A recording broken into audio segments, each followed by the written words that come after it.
So it's episode 8, the Edutainment Podcast, and today we have a special guest, the green guest, our first green guest, Codi Marais from the new brand Grower. Yeah. Codi, Thank you. how are you doing? Good. Welcome to the show. Shot, bro. Yeah. And then we also have our brother Fagan.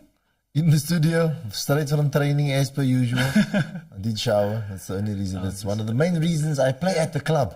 It's because there's a shower.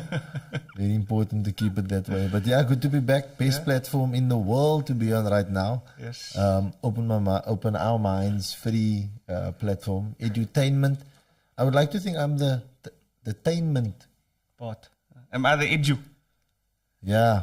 I thought I'm going to be the edu. So what is attainment? First we have to understand what the terms are. Attainment is most, I was throwing the young joking most means I keep it real.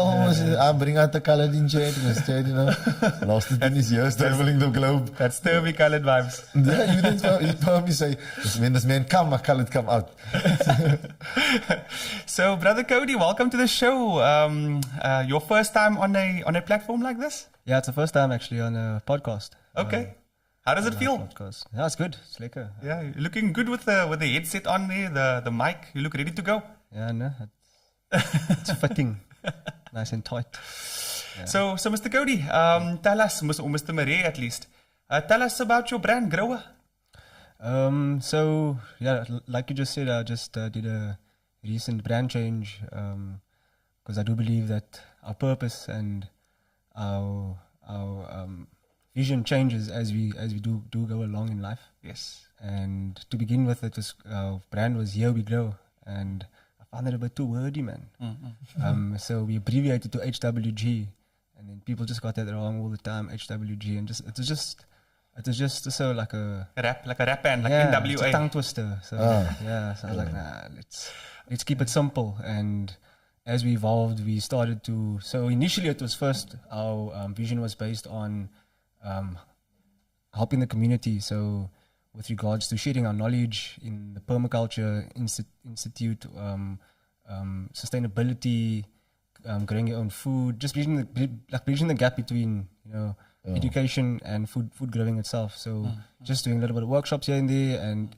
initially microgreens was the first touching point. So as we went along, we got requests to do and set up people's gardens for food growing, not just landscaping and aesthetic. But so there's a project that I'm busy with now at the Backyard Cafe in Deep River. She initially touched base. She wanted me to help her out with the food waste in the restaurant itself. And she picked my brain for 15 minutes about worm farming, and she's like, nah, I need you here, actually. So I'm there now for quite a while, sorting out the waste system. So it's got to do with composting, worm farming, bokashi farming, and as well as growing crops on the actual premises itself. So imagine sitting in a restaurant and the chef comes and just picks lettuce, or they pick asparagus right there in front of you, and it goes into your plate immediately. So Beautiful. yeah, that's the plan that I'm aiming for now. So it's microgreens, it's landscaping, it's sustainable solutions and workshops. I don't know if you noticed, but I asked about your brand before you. I don't think that's the right. But I mean, sometimes you stand for your brand, and I mean, your brand is you, because you spoke now about what you offer, the services you offer. But I can now, and the listeners can probably come to the assumption that you also like a green hand, calm, cool, collected, knows how to grow things. Yeah, tell us a bit about Codi. I try. So yeah, Codi. What do you want to know about Codi? There's a lot about Codi. Where did the green finger? Who's the green finger? Who's the green finger? Yeah, long story. I actually didn't know anything about plants up until COVID. And yeah, that's okay. Yeah. That's good. That's good to know. Yeah. Because a lot of people go, nah, this man used to play in the garden and 1 year old with his paw him, and that's why he can do all this. Like me, that's why I'm extremely interested in wanting to get the kids, because everybody's like, when you put anything in front of them, it's I can't paint, I can't do this. You take them over a span of a couple of weeks, you show them the elements of art, this, photography, everything's art. You let everybody feel comfortable, and everybody's an artist. There you go. So again, it's very important for you to say the first thing that you don't have, as they would say, the grow bone. I didn't have the grow bone. I You know didn't what I mean? Or the green finger. Yeah. Something the grow bone. The grow bone. That's in the grow bone. So very important because you know what I mean. But you probably now maybe finding out in your family, maybe Opa Grootjie was a green finger spec. Yeah. So I was working on the cruise lines for quite a while, and then Here we go. And then we got repatriated. So all the South Africans, wherever you were from, you had to go home. Where were you at the time? I was in Auckland. New Zealand. We were sailing from Australia to New Zealand. North. And then we were G'day, mate. how you going, mate? G'day, mate. Oh, there she goes. Yeah, right. Yeah. Exactly. So we were on our way to French Polynesia actually, and that's one of the places that I really wanted to go to is Bora Bora. Oh, and that's when COVID hit the fan, and most of the guests had to leave, and the crew, we got designated into our own cabins, which was nice. It was guest cabins, so we could chill there for quite a while, but we were sorted out with food and whatnot. Okay. But that gave me the reason to start searching and figuring out what I'm going to do next. And then So you were probably like, while COVID is happening, you on the sea, you have your room, and you're not worried about anything else but what I'm going to do next. I mean, that's future thinking, bro. Yeah, because I mean, I didn't know how long it's gonna last. You know, it was a whole weird situation that we were in. It was Correct. very fluid. Didn't know what was coming and what was going. So I was in the cabin gymming, had my own, you know, those resistant bands going there. Every time we had to leave the room, we had to sanitize, we had to fumigate. It was weird, but then I started searching and I started looking at grow setups for growing cannabis in South Africa. That's how it started, no? That's where it started. Grow And I that was- ganja. Grow that ganja, bro. Because Correct. at the time it was accepted or decriminalized for recreational use. So Yeah. you could grow your own plants, a certain amount of plants you're allowed to have, and you're allowed to have a certain amount of dry weight as well. So I was like, okay. There's an There we go. opportunity there. There's Thank you, South opportunity. African government. Yes, straight Thank away. you. Amazon.com, bro. Straight away. And just drew up our list. And yeah, as soon as I got home, invested. And that's where it started, bro. So I grew ganja and I was like, yo, if I can grow ganja, I can grow anything. How much did you invest? I invested. You must say for the viewers out there, because now the light is, or the people that's listening, or everybody out there is like, I'm going to do that.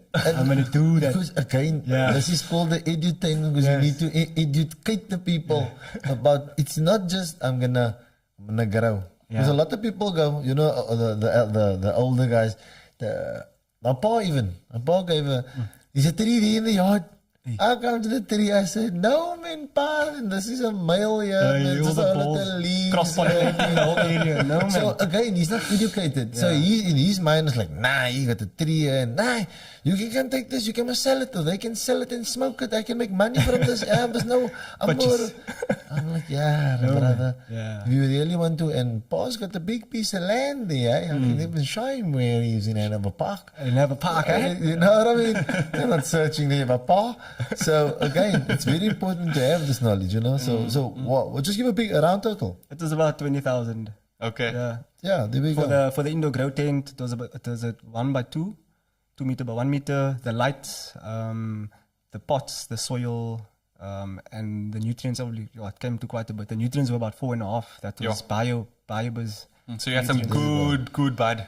Good bud, bro. But obviously that was when I just Oh, started. it went well. Did you first Yeah, go it well? went well. About 16 plants in there. Harvested about 3 different periods. I started off with autoflowers, so it's quick. So like a 90-day turnover. Low stress training, you know. So a lot of people, because of the whole ganja thing, they got green fingers, and you know, people think now that ganja now is the only holy herb, and it stops with ganja. But you took it to the next level. What happened after ganja? What happened after ganja? Because at the time when I was growing ganja, I was like, oh, what else can I grow to combat pests and have a companion to the ganja? Okay. And a lot of plants popped up. It was marigold to repel certain pests, basil repelled flies, mint also repel certain pests. And when I started growing these vegetables, it opened up my eyes like, okay, I can grow something else in here. And then it just led to the next and the next and the next. And then I started building planter boxes. because my father had a connect at his work. He works at Sportman's Warehouse, the distribution center. Okay. And they go through a lot of pallets with logistics. And they just didn't have a system with the pallets. They would just dump it. Yo, So I was like, what? There's free wood right here gravy, during COVID. bro. Golden. So I was like, nah, wait. I'm gonna speak to your boss and just see what he can do. I'm gonna organize maybe a 6-pack of scores or something, like on a Friday. Here's a pack of scores, bro. Organize 5 pallets. Here we go. One time, and that's where I started building planter boxes. Had orders going because people were like locked up in their homes. They didn't know what to do, and this was a hit, bro. Planter boxes and veg. Wow, I had no idea. I hope the people are listening out. Simple, as they say, simple yet satisfying, but simple yet effective. Because again, in business, certain things that's future proof. That planter box is future proof. Future proof. Okay, and having the you spoke about not landscaping, so building sustainable for your businesses, for your house, those sustainable grows and those Systems, things, exactly. sustainable systems for your house. Like now, bro. Like when I just look at a normal household and how it's set up, I look at the gutters. Where does your gutters run usually? Into the drain. Into the drain, bro. Why? My, Why? my gutter pipe is broken, it fall on the floor. Exactly. So when I look at certain houses, I'm like, this house can harvest so much roof or rainwater. Look at the surface area on that roof. And there's statistics that you can actually use with the amount of rainfall that we get in Cape Town. And you just use that surface area of that roof and you can figure out how much water you get just from one day of rain, and it's mind-boggling. So harvesting rainwater is also one huge solution there's a gap in South Africa. I mean, you saw a lot of people also buying Jojo tanks left, right and center, and that's good. But then there's still that overflow. And What do you do with the water? what do you do with the water? Straight into your toilets. Why not? What also kills me, dude, is that we pee and we excrete on drinking clean water. Waar's my alkaline water nou? Where's your alkaline water? I saw you promoting me on WhatsApp. No. But you know what I mean? Why? Why is there not a system where we shower and that water goes straight into the system? Boom. Boom. Simple. So COVID inspired you. You got home. Everyone was on lockdown. You saw things that were there for free. And it actually, in a sense, then opened your mind. Because when we talk about economy starts at home. Yeah. Yeah. You know, if we want to talk about external economy, microeconomy, macroeconomy, but we don't know how to fully utilize, our own space. So you got home, you grew the ganja was growing, you decided, or you saw that there's potential for other plants, and then you started looking at the water system. What next? What was this evolution that you were going through? It must have been a trip. It was a trip, bro. Like, it was just like, what are we doing and what's next for us to do in this linear economy? This is Like, linear life. linear life, bro. Where's the regeneration? Where's the closed loop? Yep. You know, and there's so much potential. Just thinking about it now, and You see, the one thing I like is like what Chad is saying about how your mind open is at some point along the linear. Everybody's going like, I'm gonna live like I start born and then I'm gonna be a success at the end of the day. But they're just getting higher than the curve, like you're saying. Because for me, I'm looking at this is something different. The microgreens, obviously, we'll get to that. But where you are now, when you find that you go above the curve now, and it's where you enlighten people to say, right, this is actually more. Why can't you do this? I'm looking at my house different now. I'm looking at the house different. I'm angry. you should. Edutainment. That's what edutainment does. We talk about things and we all spur each other on, and it's collective consciousness, man. And also with regards to consciousness, you were in that house. These were things you saw before, but you saw it from different eyes. Yeah. And now you see it through new eyes. And for me, that is, in a sense, it's consciousness. When you conscientize, when you actually awake. Because people think when you open your eyes and you're looking at someone, you're seeing them. No. No, it's actually when you know.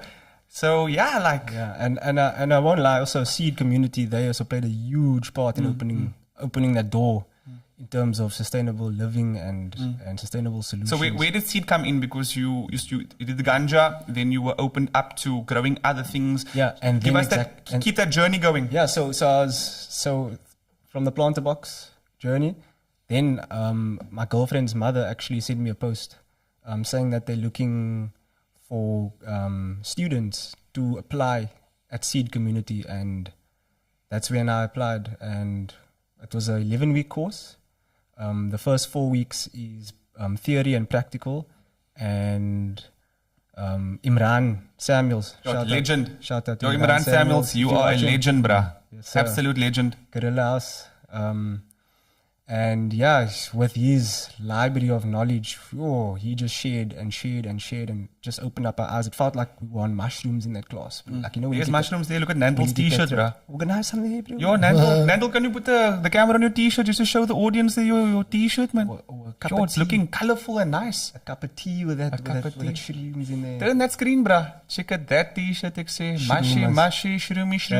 Peace, Simon. Yes, bro. So that's how our brains were feeling, bro. So, class, bro. Can we get just a little young background of the bro we got the shout out now? Imran Samuels. You go first? No. Okay, so Imran Samuels, I went to one of his courses. He has an organization, or he had an organization. Is Gorilla House still? It's still around, but not active. So what they do, they are permaculturists, and they basically did short courses, 1-day courses on a variety of topics in permaculture: how to do compostable toilets, how to grow mushrooms, how to make soaps, just practical things that are easy to do, that are green, that are sustainable. And they did it all in the comfort of their own home, and they showed you how you can do things at home, man. And how smart is that model? Because he charged people to come to the course. And where was he sitting? At his house. At home, bro. So, full on.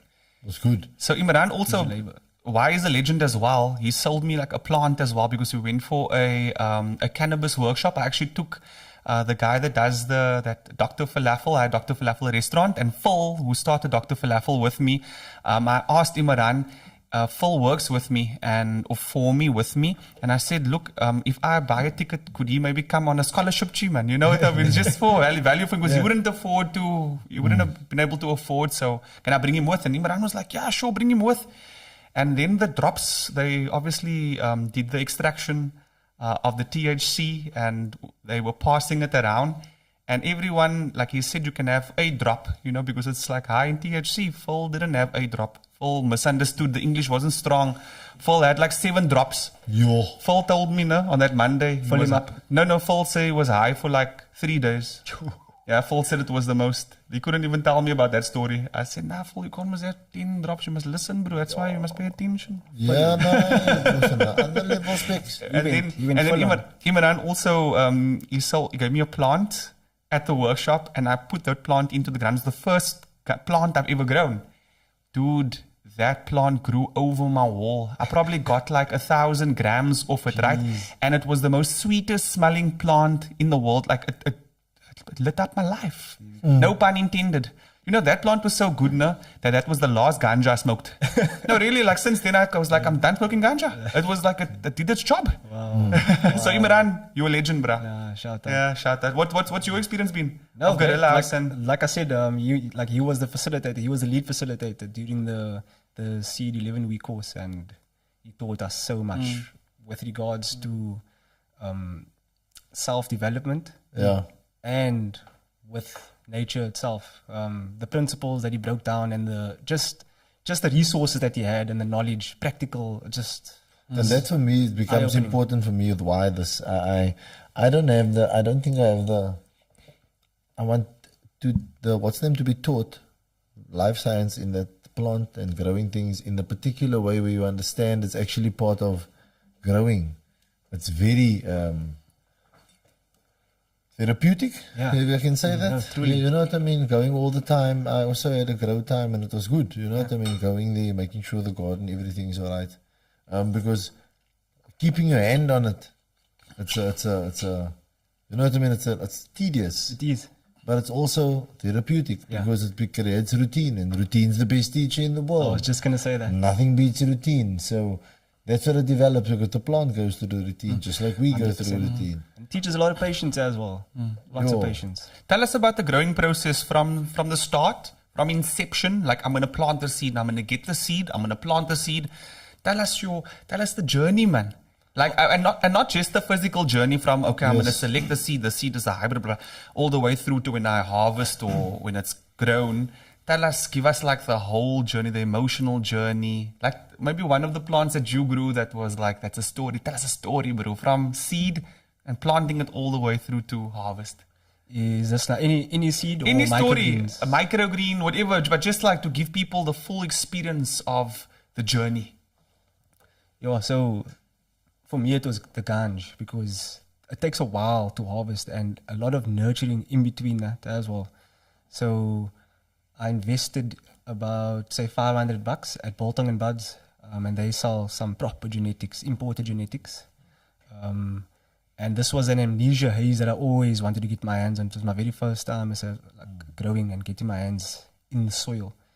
And I gathered myself some pots, some fabric pots. I did all the research, because plastic pots, I was like, nah, I'm going to go for the proper stuff instead. Yeah. And fabric pots, they've got a certain amount of aeration. They absorb. They just allow the roots to do their thing.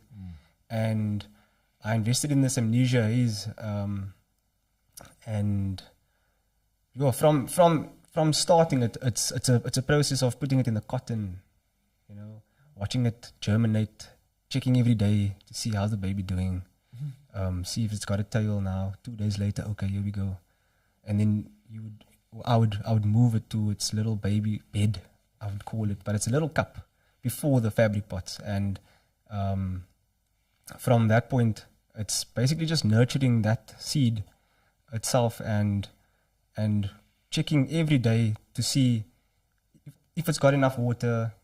Does it have more leaves that it's been developing over the few hours? Because these plants, they grow, bro, fast, and it's autoflowers that I'm talking about now, and just the actual aspect of having my eye on this plant every single day, just adding routine. Does it have enough nutrients? I don't know, because this is my first time. So there was a time when I put too much nutrients, and a plant shows that. It shows in the leaves when it starts to give that browning on the edges. That's either over watering with nutrients or under. So the balance must be right. It's just playing around with it too, and the balance needs to be right, but it's got to be right with plants. And this took about 3 months, and it involved me watching a lot of YouTube videos, how to get higher yields or how to get bigger, fatter nugs, and it was actually insightful to actually use the YouTube videos to my expertise, and it would involve me training and pulling down a branch, tying it with a little string to the side of the fabric pot, also the other branch, and create like this main line, it's called. And we've got one main, so you would allow the plant first to grow to its first 2 leaves, you chop that off, and then the plant would split. And then those 2 branches, you would just lay them down, and there would be new nodes shooting up from. Nice. So it's really cool. It's like almost like bonsaiing as well. And with bonsaiing, you can train the plant and just manipulate it the way you want it. And it's just cool just to get that satisfaction from starting and researching and actually getting what you wanted. Yes. So now you see, now I would top that. You see that branch that's just below this very top one over here? Yeah. Top that over there, and then that's a sunflower. But then you would see the small nodes over there. That's the most spotted first time. If you top the head off, away, those babies will start to come up, because you're exposing it to the light. Yes. And then because you top the main head off, those 2 babies will have enough energy. Exactly. Because now the plant is not focusing on the flower itself, it's focusing now on the baby, so those babies will shoot out. I got you. And then you'll have more main lines. But this is a sunflower. Tell Tell us about that mandala there, bruh. Mandala, look at What's that happening, bro. Jot? Fakes, what is that? Doesn't it make you feel something when you see the mandala? Yo, bro. It's mystical. What's that ratio? The golden ratio The and golden pattern, Fibonacci. Yo, Fibonacci, 51.2. Yeah. 61 years. Trading tools. All the colors are saying Fibonacci. Fibonacci. Trading tools. Trading tools, no? Yeah, You guys are getting to trading now, as well. yeah, with the kids, yeah.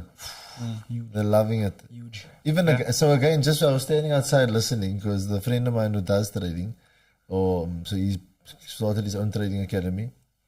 But again, he came. While I'm using this, he came into I told him, come into my school, teach it to the kids. That's where not that where the money's at, but that's where the purpose is at.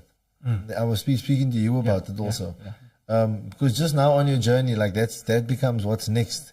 Because like Chad's saying, that spiritual journey that you went through when you grew it, because also you went on a cruise ship. I don't know what you went to go do on the cruise ship, because I want to hear about that also. And then you come home and your parents and your girlfriends like, what do you want to do now? You just want to grow stuff now? Like, where did this all come from? And you obviously have to explain to them that, look at it, it's more than just growing. Yeah. I'm thinking about, I'm thinking about helping people, getting in the community, sustainable living, permaculture, creating a course, turning this, just changing the world with this. People need to know it. Our people are so out of touch with doing that. I mean, if you buy a house, the first thing you're probably going to look at is how you can build on. 100%. Not how you can create a garden, you know what I mean? I remember when we bought the house we're living in now, I was like, we're going to move here. Because it was grass that time. And Kim was like, you didn't even go in the house yet. I said, but I always wanted grass. I always wanted a garden. Even now, there's still a small garden. It's paved, turf, and then a garden. Because I forced for that, because I understand the process of, obviously my pa's thing is Mandela's gold. That's my pa's flower, bro. Only at making grow it in another park. You know what that one is? At? Yes. Just the Sterilitia. Yeah. Yes. So that's his plant, and it's not anybody can grow it. You know what I mean? So I know how meticulously he is. Don't go kick in the garden. Remember, because the men's is meticulous about the thing. Yeah. And that's what I like, because that's what we need to teach the kids. You know what I mean? Being like that. Yeah. I was scaling the lighties out about not covering the books. I'm like, bro, do your own thing, man. Your mommy don't need to do it. Take pride in it, man. And it's again, that's for me the essence of the green finger. You know what I mean? Taking pride in your work, because you must look forward to that product at the end. And that's that spiritual journey that you are on, when you come out at the end and say, boop. Okay, with ganj, it's again, you still get to taste your fruits at the end. But I mean, that's where you get into. And now let's go to, so I wanted to speak about, you went to the ships, but because you did what on the ship?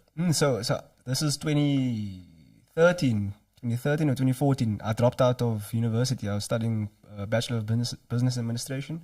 Where? At TIBA. It's an Old Mutual foundation that I had. Tertiary School in Business Administration. Abbreviated TIBA. Oh. TIBA. Yeah. So I had a scholarship there, and I did about 3 years.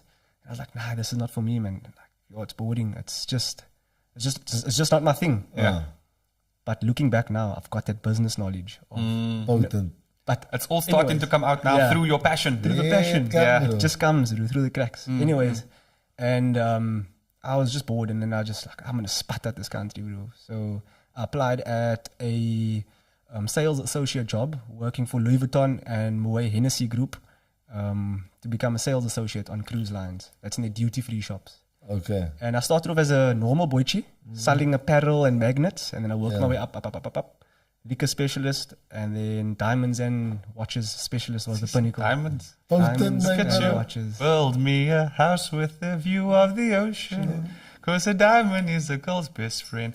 Codi, look on the screen quickly. We have a Playland, make all trees on the street fruit-bearing trees. What do you feel about that? Yes. I was in Turkey, and in Turkey I was on the coast somewhere. I can't remember exactly what city. I think it was Izmir. And dude, citrus trees everywhere. Bro. Also, eating off the road. Valencia, Spain as well. Yeah. Malaga. Bro, eating off the road. There's oranges falling on the pavement. Where the cars are driving, bro. The cars are driving over the oranges. And they like the council over there, they've got like these harvest trucks, and they would just plop against this tree trunk, and then just shake the branch, and you see all these oranges fall, bro, on the ground. Why don't we? What is this? What is this in the roads, bro? So what's the first thing? Yeah. What's the first thing we do? Do we write a proposal, or can we at our homes, or do we must start planting everywhere? Yeah, I was in a Like, what do we do, man? I don't want to wait. Bro, Chad's gonna go with write the proposal. Now what about you can go write the proposal or just dala? Bro, just dollar, but that's a lot of money, bro, coming out of your pocket, though. Yeah. So proposal will allow you to get funding. Exactly. At least. Exactly. You don't use your own money for Yeah. plants. But do you think? Are you following any of the government's plans to create a greener city? Are there any? What's happening? Yeah, we're in a country where there's food security. We have our poverty rate is 55%. We have people living off their SASA, which is 1,200 rand a month, which does not qualify them for any decent food. So why isn't that on? South Africa has 1.2 million square kilometers of land. So what's your take on that, man? What are we doing something wrong? Is it not a priority? Why aren't we growing stuff, bro?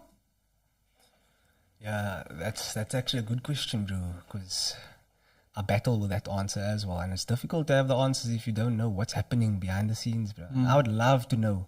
So that's why there are these funding schemes and things that are around, and grants and stuff. But there's a certain percentage that they would like to also take for themselves. So it's somewhat got to do with greenwashing. But I'm sure there are companies that are willing to invest in what we want to do and what is needed. But with this government, I'm not too sure, but it's tough out here. Bro. I don't. This is me now, right? And we must in the funding space now. I don't think there's enough people looking for funding. You think so? Yeah, we in the funding space. Like this. That's why they can take so much of the money and we only ask 2 years later. Tenders. That's why they can. That's why the government can act so corrupt because there's not enough of us actually saying, look at you, there's 1,000 of us applying for funding. They say there's like 100, it's like maybe 800, 400 smaller businesses. We don't come in our numbers. So I'm saying that is because, again, for the just dollar, we have to start with you. You know what I mean? Like I've been, so in COVID, I met Forex trading, right, through friends of mine. And the thing is, I've always told them, you need to come teach it in the schools. I've always say you need to come teach it in the schools. You need to teach it. So it starts with you and coming to teach it in the schools. And the schools won't allow you. So come somewhere where you can teach the schools. And why I say that is because we need to educate people. I'm just thinking of Pogod. I don't know why I'm thinking of Pogod. Let's just drop one of the players there now. So yeah, one of our players, the keepers, Twakis. Shout out to Twakis. Okay. So because there's so much open land, and it's just dumping space. But this is the worst thing. It's dumping space, but it's not a space that's over there. It's house, dumping space. House. Now that's not nice. Nuisance land. You know what I mean? So it's nuisance land. Yeah. So I think before we even get to funding and we talk about the government, I don't think there's a will for people to want to grow things. They don't know, how to grow things. It wasn't taught to people, at a young age. So we're just not in the culture of cultivating, and because of that, I don't think the grants will be available for it. Yeah. I don't want to be a conspiracy theorist, but I think that, the food system is very systematic and, food is also commoditized and, until we have a will to want to eat healthier, to grow things at our own homes, only then will we then, be able to take it forward and, take it to government and, start implementing policy where we can, grow our foods. Yeah. It's not even in our school curriculum. I don't think it's high on anyone's agenda list. I see CEDA's got a handbook for primary school learners now. They've included permaculture or gardening in a curriculum. Okay. And they're starting off with I think with Rocklands, if I'm not mistaken. Probably but because it's very base. Yeah, but they've got the handbook. It's ready to go. I think they just launched it as well, but that's a good start, bro. And that's where it's supposed to initialize. And School, every school should have a garden, 100%. Because we had a soup kitchen at Cedar High School when I was at the time, which they tried, obviously, but the lady obviously had to get the stuff from the store. But I mean, there's a soup kitchen at the place. I fought for Mr. Duncan. Shout out to Mr. Duncan. He sold fruit at the school. So I wanted Mr. Duncan there over the tuck shop. I was like, yeah, why didn't we have the Mr. Duncan at school when I was at school? Because I used to 4 or 5 apples for the day. I'm duidelijk. Yes. I'm buzzing. And two snitches, bro. 5 apples. 5 apples, bro. I'm buzzing. That's why your teeth look so nice. I must get to eat, must not during the day, must man. And I just go there, Mr. Duncan. He said, I had a klein pakje vir jou gemaakt. And he just put all the fruit in, poop, buzzing, forget to eat. One snitch, bro. Come home, Kim is upset. He didn't eat the bread. Another thing that I noticed as well, it's not easy growing things because you need to have the commitment, you need to be nurturing, you need to have the right soil, you need to obviously have crop that's high yielding so you can get enough crop, and it's a process. I think it's definitely something that we need to be educated about, but I think there is a shortcut. So I'm going to tell you how I met Codi. I was at the vegan goods market, and I was actually in class talking to you about the whole diet, what our kids are eating, because one of our kids at Blask, Noah, he has a Musenberg kitchen, fully balanced meal every day, and it's made such a good change in his life. The man is buzzing, he's learning about food. That's definitely assisted him, and I kind of wanted that for all the kids. And you were also mentioning, that the kids are not eating the greatest food during breaks. And when I saw you, I was like, I saw you selling the microgreens.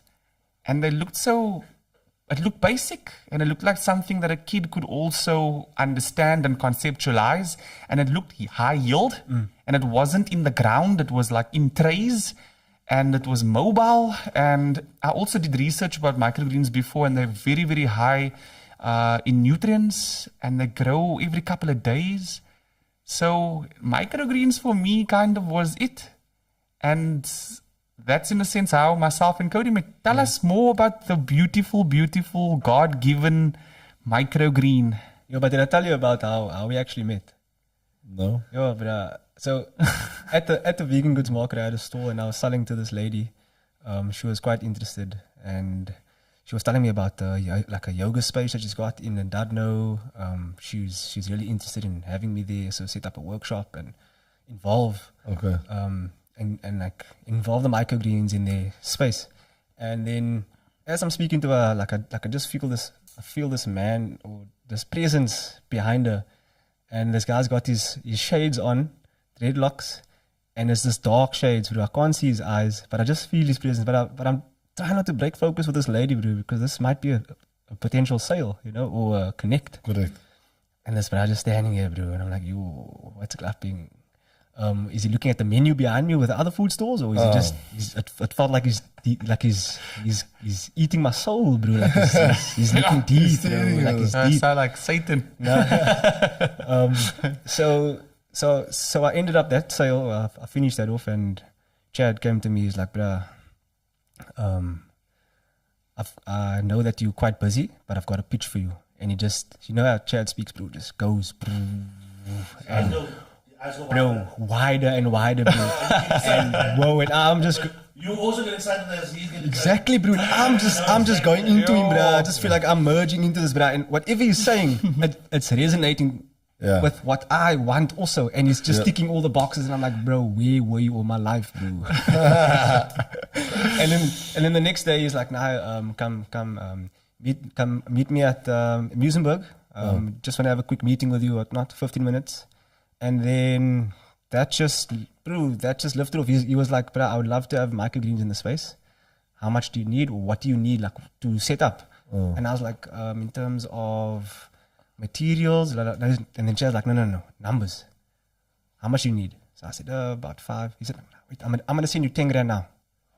And the bro coughed out 10 grand, bro, straight away. I'm like, bro, how do you trust me this much, bro? Where did that come from? That's the microgreens. It's the microgreens, bro. That's not the microgreens, it was you, man. Because I saw you, I was sitting there. You can ask my partner, I wasn't just, before I came to come chat to you, I was watching you for like 40 minutes.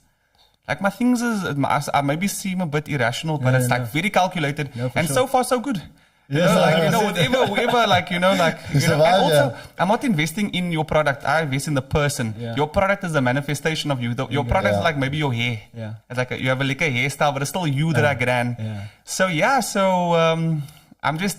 it was nice to reach out, and now it's happening. And then obviously I introduced Codi to Fagan, and Fagan obviously runs Blask during the day at the space. And Fagan's the person that's going to assist and Codi to get the curriculum and the growing process through to the kids. And for me, that was why I reached out as well. So I saw the whole vision, man. Wow. And I also knew, like, as a young entrepreneur as well, we also need to, in a sense, support each other. Yeah. And must collab. I think even support because people in business, I think, like being now in business, yes. Like we must collaborate. Yes. Like I asked the guy today, like, look at you potent photographer, love what you do. How can we collaborate? And he didn't understand, and I explained to him, like, look, I know people. If I can just ask them to post your pictures, it's still collaboration. You know what I mean? So that's important for business, for us to collaborate, and that's what you saw. How everybody win. Yeah. Everybody win. It's always about win. And I thank you for that. Thank you for using the term collaboration, because support makes it sound so like I'm not, because I also want to return. Yeah. But I know that you're going to get it. Yeah. And also I know also that in a sense I'm going to be there to also assist.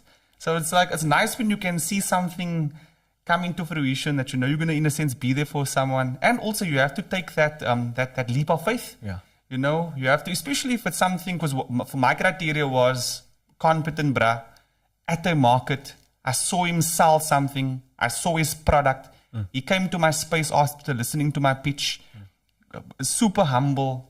Going to create a educational space and microgreens in my educational space and Fagan's educational space. Plus, I'm going to chow that microgreens. That's the first thing I told you. Exactly. I was like, bruh, you better grow it, because no matter what, I'm going to chow microgreens, bro. So it was a win all around.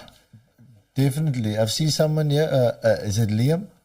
Liam Daniels. I've got a 5-liter tub of microgreens.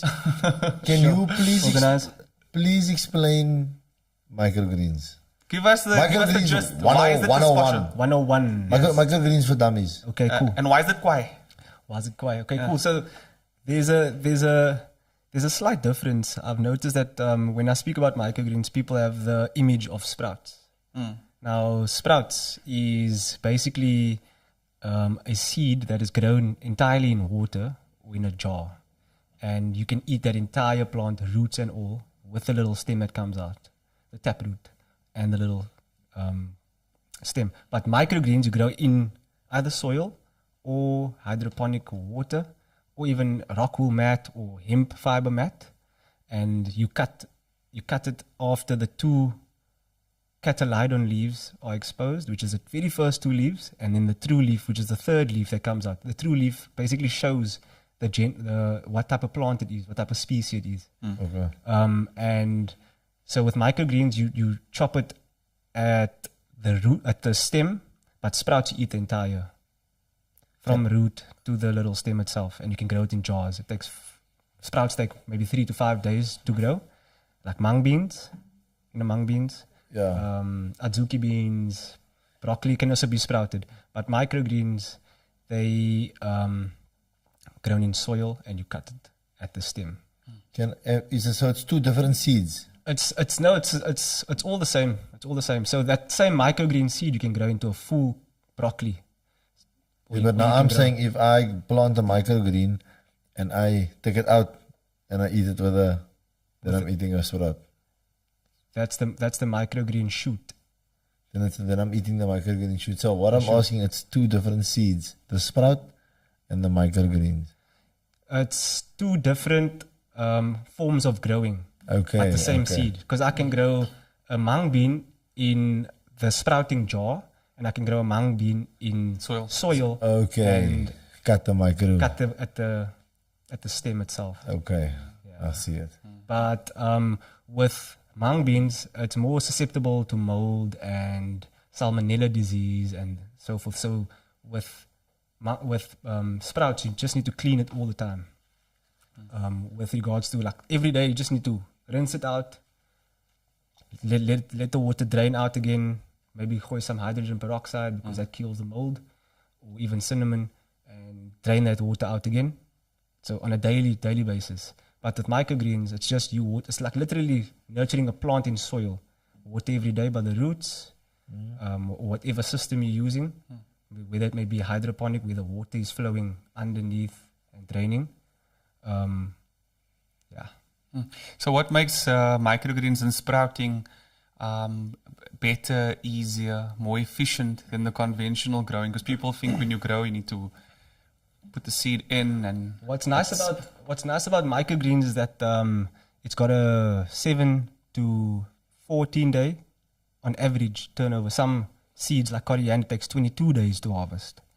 But what makes it really special is that you can literally have a crop, a super crop, because you're growing it so dense. You're not just throwing one seed in the medium. You're throwing a couple of 100 seeds, depending on how big the surface area of your tray is or pot is. Yeah. And you are not just eating one plant. You are eating many, almost 30 at a time. And because the microgreen, as soon as that little plant shoots from the stem, it's using all of its energy to break out that stem. And as soon as the energy is at its pinnacle point, which is shooting out the very first 2 cotyledon leaves, that's when you chop it. And that's its optimal nutritional point. Oh, there we go. There the selling point comes. Just to repeat that again. It's at its Optimal nutritional value point. There we Did go. I say value? yeah, value is good as well. Well, it's good. Yeah. Love it. Valuable. Yeah. Because that's important for me. That was I was trying to explain the whole time to the people. Like, why must you cut it when it's so small? I said, because that's when the most nutrients is there. But why? But the kids would ask, yeah. Yeah, whole time. Why? It's the most nutrients is there. But if it grows, then it's must a full thing. Then I eat the apple, then it's must a mine. Yeah. But I'm still like, it's right there. And then again, so that seed that you cut, if you were to allow it to grow to its full counterpart, you would need to feed it nutrients all the time because it's growing and growing and it's focusing its energy on the fruit or whatever leaf is coming out. So because we are harvesting microgreens, there's no nutrients involved in feeding it because all the energy is in the seed. And when the seed shoots, it pushes out all its energy to give off the stem and give off that first 2 leaves, and that's when you get it. Yo. Yeah. So it's microgreens of different plants. Yeah, different there's seeds. There's various. So you could use broccoli, Sunflower. There's pea shoots, there's mustard, there's fenugreek, Fennel? fennel, fennel as well. There's chives you can also use, and the flavor. Chia seeds, yes. You could have. Chia seeds as well. Yeah, the flavor, bro. Oof. Proper. And also not just flavor, it also for me gives texture. I always tell people if you want to eat healthier, don't give or don't stop eating anything. Start eating something. So for example, if you have a curry, then you have your rice and there's no salad, generally. Maybe there's a bit of slice. So you want to get the nutritional content up in that dish. So take a handful of microgreens and add it. It's going to give you a nice crunch. And also one thing about a microgreen, it's a live food. It's living. So if you have, normally you get the food pyramid. On the food pyramid, it's measured in frequency. So your alive foods, generally they are higher in frequency because they're alive. Something that's alive, it's high vibrational, high frequency. So most of the food that we eat as dead food, number one, is meat or dairy, which is processed foods, dead food. And also it's cooked over 40 degrees. When it's cooked over 40 degrees, it dies. It's dead food. So now we add alive food. And in eating alive food, the body also becomes more alive. So you actually have a higher frequency. Besides all the minerals and vitamins and whatever else, you're eating high frequency alive food, your body can function. Do you have anything more to add with regards to just the nutritional content of microgreens? Is it something that we can incorporate into the standard South African diet to get people healthy again? Definitely. Can it reverse disease? Definitely. So there's a lot of studies that's been shown I wouldn't really go by that or like quote it because I haven't done it myself. But there has been a lot of studies showing that certain seeds, like broccoli, for instance, is up to 40 times more nutritional than the actual adult counterpart. Sure. Yo. But I'm not gonna say that's my word and that's for sure. But it's 40 is, But 40 even 2 times is good. Even 2 times, bro. Yeah. It's much better than the actual fully grown broccoli, and you get it in how many days? 7 to 14 days, bro. Exactly. And also there's no pesticides. It doesn't have to travel. It's just, and it's much cheaper as well. A lot. It's affordable. It's affordable. Why would you say affordable and not much cheaper? Is it, because obviously you'll have to buy the seeds, right? Is that your main cost? Seeds is the main cost. Yeah. And organic, or does it matter really? To be honest, I started off buying seeds from the spy shop. Okay. Mustard, black mustard seeds, 30 rand a kilo. Yo. Whereas if I was to go to Seeds for Africa, it's 450 rand a kilo. Yo. But it's giving me the same yield. Maybe there's a bit more mold and less fully grown seeds or like fully formed seeds, because at the spice shop they don't care. It's for spice. It's for spice, exactly. So you'd find more deformed seeds. But I just filtered out, just a couple of minutes, filter out those seeds, and it gives me the same product, same taste. So it's just, in a sense, it's just as good, because if it's relative, if your diet doesn't have, any healthy greens in it, then you don't have to go straight organic. I think it's a transition. Once you feel like, in a sense, you can afford it and you want to buy a higher quality, then go for the high quality, but have some form of microgreen some form of vegetable, whether it be organic or inorganic in inverted commas. And simply, you can start on your windowsill as well. There's certain seeds that you can just grow in a little tub and put it on your windowsill. Just passive lighting, boom. Maybe 2 minutes a day. Water in the morning, water in the evening. You've got your microgreens after 7 days. Fantastic. How did it make you feel when you started incorporating all these amazing foods into your diet? Like, just on a personal, physiological, energetic level, Codi, what did Codi become after he had these beautiful things in his body? To be honest with you, whenever I would sit and listen to someone or watch a movie in the past, I would fall asleep, bro, after 5 minutes. I can watch any movie. Put me in a cinema, best place to sleep, bro. I'm gone. But ever since I've been using microgreens, and I could fairly say that because I was in the permaculture class and the course was from 8 or 9 in the morning until 2 o'clock. There were days. There were actually no days where I would go about just falling asleep or whatever the case may be, or like dozing off. And also because the kitchen, they were incorporating all the organic vegetables that they grown on the premises in Rocklands into the food. So all vegetarian, but with regards to me focusing, having more stamina, being in the garden, burning calories, bro. I had more. I could keep up with my body, and I could keep up all the time. There was no lagging or slacking. Also my thinking wasn't as cloudy as what it was before. It's more clearer, more decisive with my actions. So you are what you eat. You are what you eat, bro. Yeah, I was explaining exactly this to the lighties today. Like, one of the lighties today, I said, one of you sitting here think halal is because think halal means there's no pig in the room. And one of them said, I really thought it was that. Wow. And that is how amazing, and again, this is children that come out of homes where the parent can say, this is what halal means, this is what it doesn't mean. We have a bigger responsibility if you want the responsibility. No, it's really you, because not everybody wants the responsibility of teaching the youth. I see it, because I've asked so many people to come in already. Come in with your expertise. I love what you do. Come to talk to the kids. No, you don't want to, because it's difficult with the children, right? So again, why I'm saying this is because people don't understand incorporating this into your diet. And Chad always explains the alive food and the dead food, and I was explaining that to them. But then I went, I can explain all this to you, but do you believe in energy? Because then I'm actually lost. Because if I actually told the one kid, I said, you're going to go to your mommy today and you say, right, I'm going to start eating microgreens or I'm going to start changing to eating this type of food, because I was talking about not having milk anymore. I'm going to change my food because I want to eat more things that's alive, because that's dead that I eat. And when they slaughtered the animal, he was going through trauma. That's why we are angry generation. And I'm telling them about all this. And I said, but I can give you all this info, but you need to believe it. Or you just Try it at least. Or try it, Yeah. you know what I mean? Or good. You don't need to believe it. Just try. Try to change your diet, because we are an angry generation because the food we're eating is angry.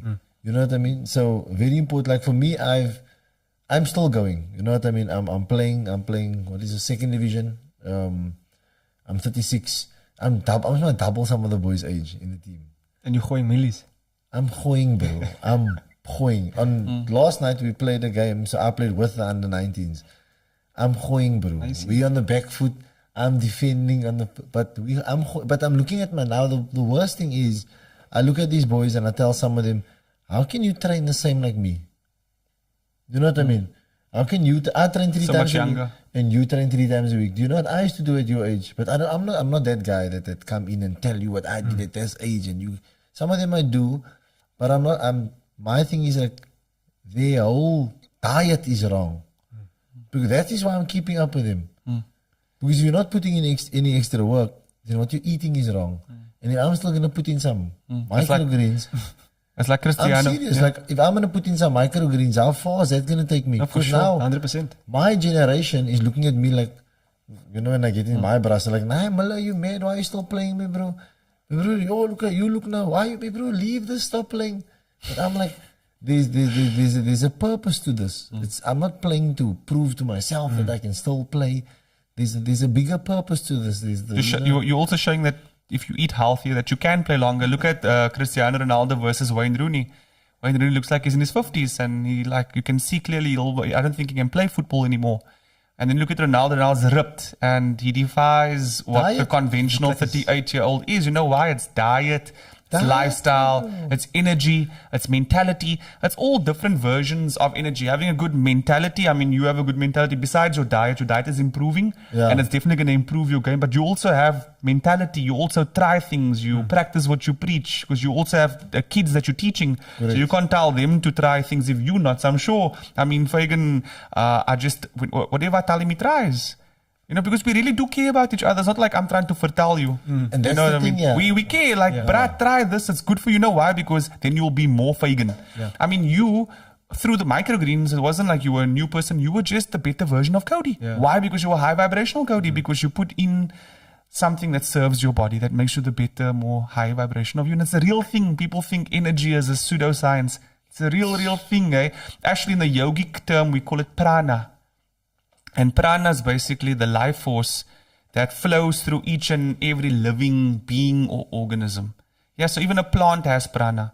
Obviously, the plant's prana comes from photosynthesis, turning the sun's energy into, our prana comes from our breath, but it also comes from our diet. Why? Because what we're eating in the plant then becomes us.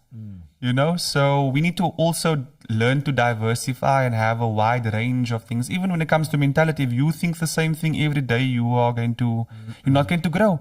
We have to try a wide variety. People say, oh, Chad, you're vegan, you don't eat meat. I'm like, okay, I don't eat meat. That's a bit extreme. It is extreme relative, because extreme means relative. Yeah, relative to others, not eating meat is extreme. But because I don't eat meat now, I need to eat a lot of other things.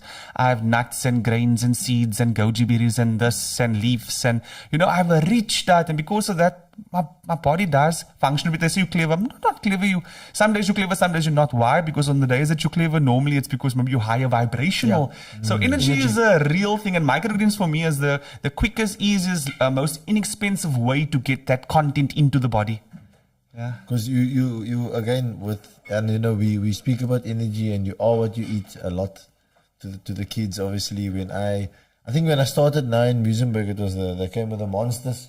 Yo, it's bad, bro. Caffeine. Bro, look, and then I put up my hand. They then laugh at me and say, "Yeah, you sometimes go have your Coke." I say, "Yeah, this was my cheat meal, man. Leave me in my Coke, on the sideline." But again, the amount of water that I drink now, not drinking milk anymore, is. It's really, I can feel it, you know what I mean? I can feel not resting. I say this, I look at people in my generation and I think you just need to eat better. Because what we don't understand, and what I wanted to say is one of the kids today only found out what the difference between vegan and vegetarian is. Again, uneducated. People say, I'm a yellow eaty vleisie. But you again don't eat vegetables. That say a lot about people. You know what I mean? On a Friday in the Tasty, you know. Gatsby, Thank you. hot chips. We don't know any better. So if we could ask maybe what's that MMDs or what shit maybe to sprinkle a bit of microgreens on or something. Yeah. It starts there. Instead of going, you don't want wajit in the because you can't not wajit. Yeah. You know what I mean? But if you go tell wajit, look at you, throw this there, man. Whoever wants it, wants it. Whoever don't want it, don't want it. But you're putting the education. It's option. You're putting the education at the hotspot.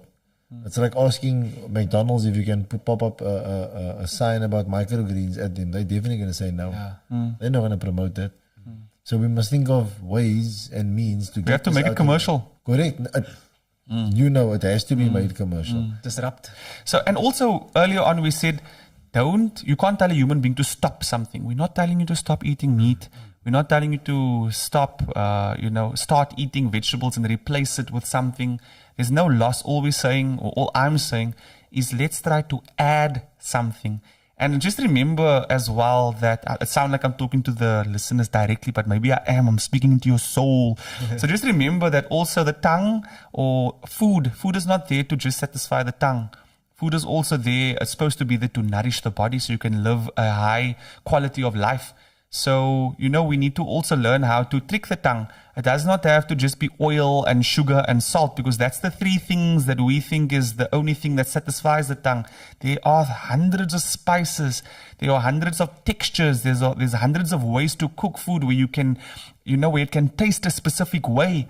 So we need to, I think, with regards to nutrition, for me, even before education is nutrition. Like Fagan, maybe it's not quiet with me because education is our thing and we talk education, but you can't have a kid come to school and that kid doesn't have the right nourishment, because then you're not there. Start at home. So this conversation, this microgreens thing, this plant thing, you being on the show, Cody, it's not just a niche topic.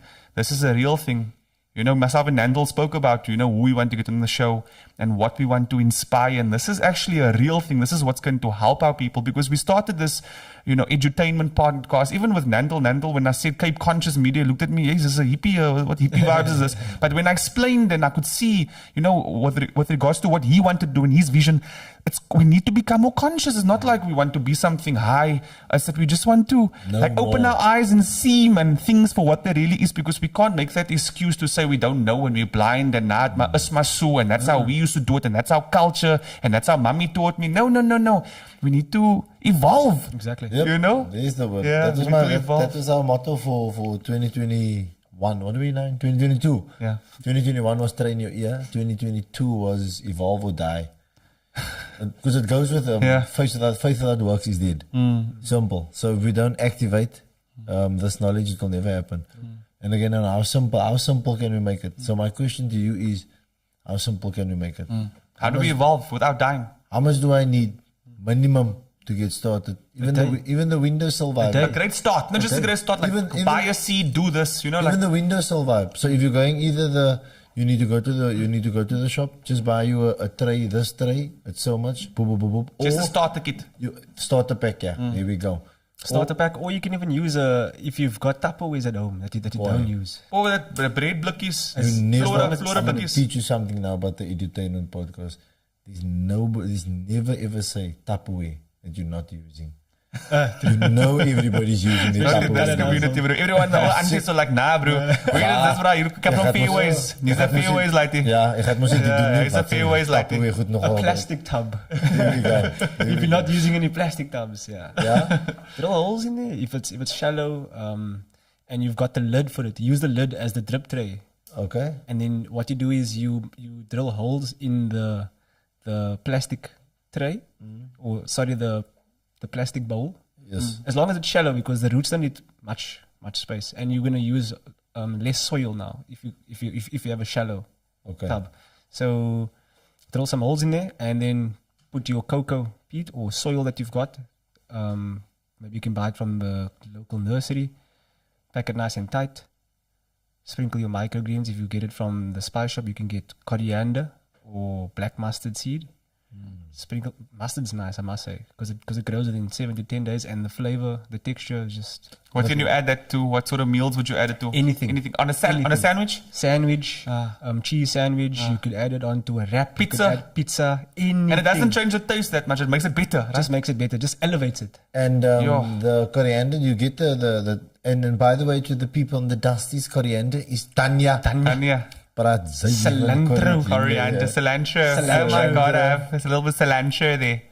You come over. Sounds so like you can't say the like cilantro. Oh my goodness gracious, you get all the nice cilantro.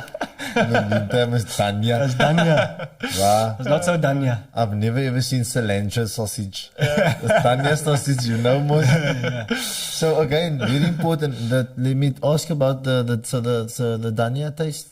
Is there a taste to it? Like, It's actually more potent than the Danya leaves that you have fully grown. It's a lot more potent. Just one stem that is cut from the microgreen, bro, you can taste. It just explodes in your mouth, bro. The flavor is just, wow, what is this? And because it's not even its full. You'll see. When I start to do the thing there in your space, you'll see. yeah. You No, will be but you mind get boggled, involved bro. at home or something in the home situation. So guys, everyone listening to the 150,000 of you, inshallah. If you guys want to come and see the space, we are at 150 Main Road in Muizenberg. I'm also going to chat to Nantel after this. Asma talk it into existence now. We can talk in tongues here as well. I'm sure we're going to get a couple of things set up. But if you want to come see it live, want to come meet Cody, want to come see the Futurist Academy of Cape Town and Blask, you guys are more than welcome to reach out through the Cape Conscious Media Facebook page, or even commenting on our YouTube channel. Please give us some comments, what you think about the show and what you've learned or whatever else. That helps. Goes a long way. Then please reach out, and you guys are more than welcome then to come and, you can set up a date and you can be part of the process. We encourage, we're not just podcasters that are talking to you. We want to actually connect with you, we want to communicate with you. And the most important thing to do is reach out to us and ask. And, because our audience are small, we're not like Joe Rogan with, 13 million viewers per episode. We're there, we're live, we're with you. So yeah, and also if you guys have any other topics that you would like to discuss, someone cool that's doing something that's also conscious and cool and that's, that's going to assist our listeners, then you can reach out and let us know for some topics as well. Yeah.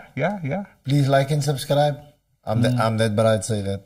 And click the bell so that you get all the notifications when we post something on Cape Conscious Media. Very vital. Cody, we're going to end off the show with you because you are our guest. Maybe just, a line, a quote, one of your mentors, maybe Imran, that told you something, maybe at the end of your course, or that just inspires you, that you'd like to, bless the listeners with, maybe a piece of advice?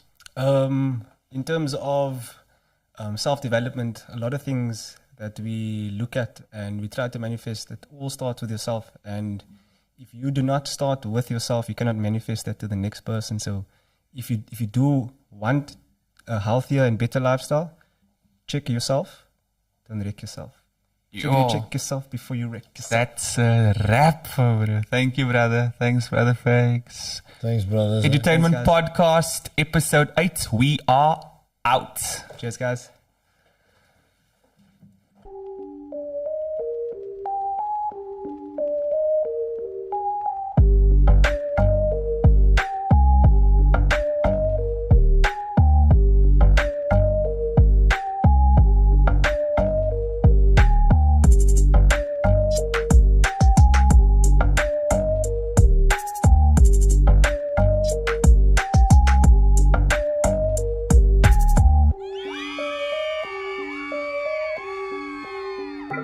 Bye.